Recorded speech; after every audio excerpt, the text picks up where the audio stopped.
Undang-Undang Dasar 1945, Kementerian Dalam Negeri sangat sadar bahwa para guru, termasuk guru honorer tentunya yang tadi menjadi tema kita, sadar maupun tidak sadar, mereka telah berjasa sangat besar karena telah mewakili kita semua, mewakili negara, mewakili pemerintah, termasuk kita di Jakarta ini, untuk memikul tugas berat negara yang satu diantaranya adalah mencerdaskan kehidupan bangsa. Kita sangat paham bahwa hanya guru-guru yang bicarakan hari inilah antara lain sebagian yang tulang punggungnya tempat bersandar kawan-kawan di daerah, di pulau-pulau terpencil, di daerah-daerah sulit. Guru-guru honor itulah yang mewakili kita mencoba mendidik anak-anak bangsa Indonesia untuk menjadi cerdas. Itu kita sangat paham, tentunya dengan latar belakang dan segala macam halnya. Bapak Ibu yang saya hormati, pemerintah berdasarkan Undang-Undang Nomor 23 tahun 2014 telah mencoba membagi kewenangan. Coba yang slide-nya jangan dimajuin dulu. Kembali. Apa yang menjadi tugas di bidang pendidikan ini, baik itu pemerintah provinsi maupun kabupaten kota.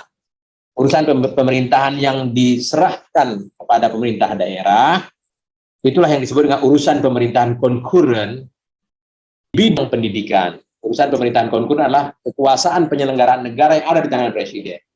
Yang dalam manajemen di negara kita berdasarkan Undang-Undang 23 tahun 2014 tentang pemerintah daerah, urusan ini dibagi kewenangannya. Maka pemerintah provinsi yang dipimpin oleh gubernur mempunyai kewenangan untuk mengurus urusan pendidikan menengah, SMA, SMK, sederajat, dan pendidikan khusus seperti SLB.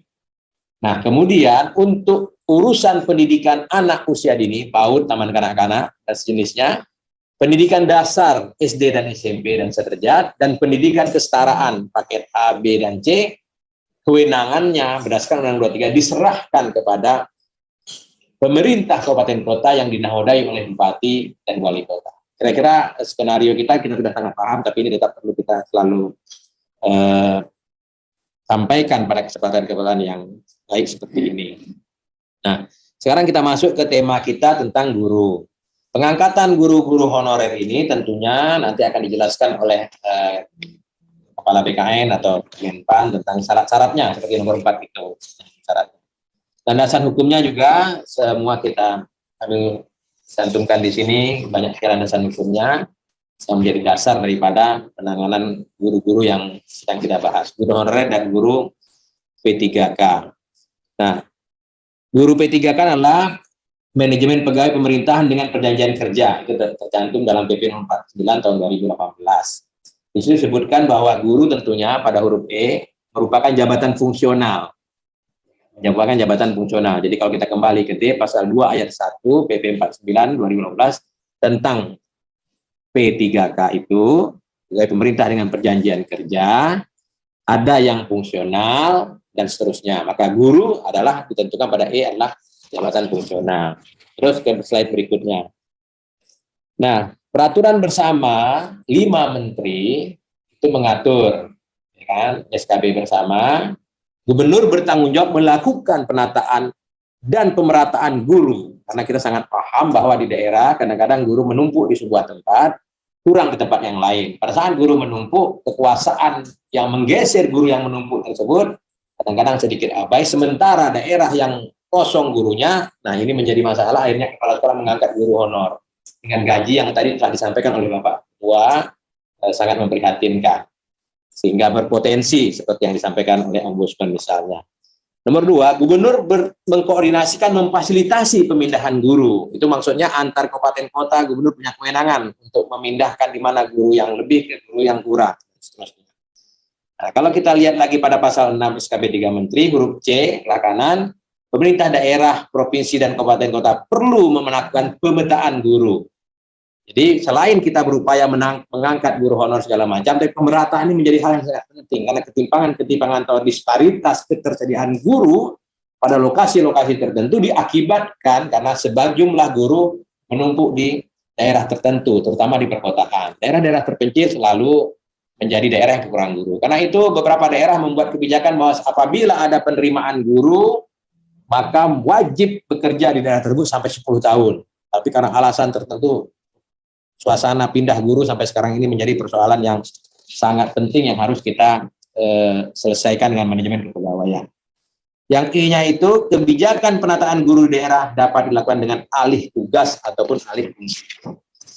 Kemudian lanjutannya bahwa soal pengangkatan guru ini dan pengadaannya juga tentunya harus memenuhi standar teknis pelayanan minimal. Karena apa? Karena pemerintah berkewajiban memberikan layanan pendidikan minimal atas standar yang telah ditetapkan. Jadi tidak boleh juga sembarang melaksanakan pendidikan yang tidak memenuhi standar. Itu kualifikasinya sudah ada. Huruf A misalnya paling rendah berpendidikan S1 dan D4 untuk guru PAUD, pendidikan dasar dan seterusnya. Saya pikir ini kita semua sudah sangat paham dan sepakat. Nah, soal pemenuhan guru jelas. Undang-Undang 14 2005 tentang guru dan dosen, pemerintah pusat, pemerintah provinsi, pemerintah kabupaten kota sampai penyelenggara pendidikan atau satuan pendidikan wajib kan untuk memenuhi kebutuhan guru. Seperti itu. Ini memang tugas kita bersama seperti yang Bapak sampaikan tadi. Nah, kalau memang nanti kita tak jalankan, betul juga kata Pak Ketua tadi, ada potensi yang seperti Ombudsman bilang itu, tapi mudah-mudahan tidak sampai ke sana.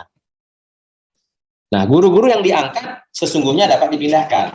Tapi manajemen pemindahan guru ini luar biasa, memang kesulitan di lapangan. Saya sangat memahami kawan-kawan di daerah, karena guru-guru yang di kota susah sekali dipindahkan ke daerah-daerah yang misalnya terpencil.